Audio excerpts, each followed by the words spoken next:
আসসালামু আলাইকুম রহমতুল্লাহ। তো এখন দুপুর 1টা প্লাস, জোহরের আজান দিয়েছে।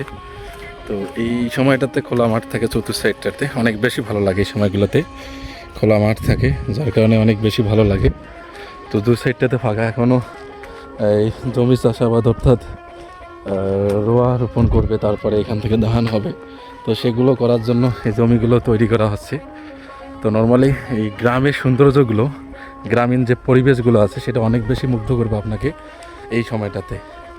একটু মিঠি মিঠি রোদ আছে। এই সাইডটাতে দেখেন সুপারির যে বাগানটা কত সুন্দর, গ্রামের ভেতরে যে এত সুন্দর একটা পরিবেশ আছে, মানে সত্যি আপনাকে মুগ্ধ করাবে এই সাইডটা। তো সব মিলেই গ্রাম অনেক বেশি ভালোবাসি, গ্রামকে অনেক বেশি আগলে রাখি। দেখেন এই পরিবেশটা, এই সাইডটা দেখেন সুপারির বাগানটা, এটা দেখেন, এটা গ্রামের ভেতরেই। তো আসতে পারেন, দেখতে পারেন আমাদের যে গ্রামটা আছে। তো এই সাইডটাতে মাত্র জমিতে চাষাবাদ করার জন্য সেগুলোকে রেডি করা হচ্ছে।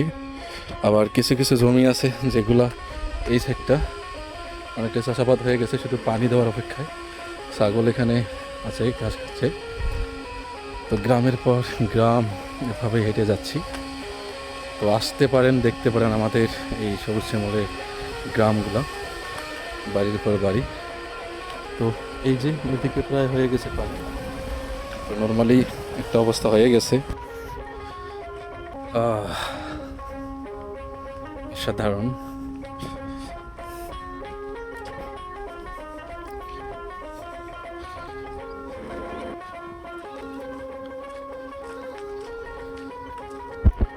তো এটাই হচ্ছে গ্রামের ভালোবাসা, গ্রামের সৌন্দর্য। তো সব মিলেই এখন পর্যন্ত এগুলোতে চাষাবাদ হয় নাই। কই গেছিল সেটা?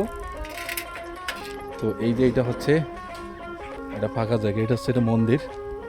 তো এটা হচ্ছে মন্দির, বা মন্দিরের এখানে যে গাছটা আছে আপনাদেরকে যদি আমি একটু যদি দেখাই, যে এখানে যে গাছটা আছে, এই যে গাছ আছে, তো এই গাছের নিচে এটা হচ্ছে বট গাছ একটা। তো এই গাছের নিচে গরমের দিন যখন থাকে নর্মালি তখন এখানে রেস্ট নেয়।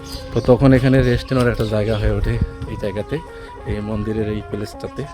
তো সেখান থেকে যাচ্ছি। তো সত্যি বলতে যদি আপনাদেরকে আমি বলি যে গ্রামের ভিউ যতই দেখবেন ততই ভালো লাগবে, ততই আপনাকে মুগ্ধ করে তুলবে এই গ্রাম।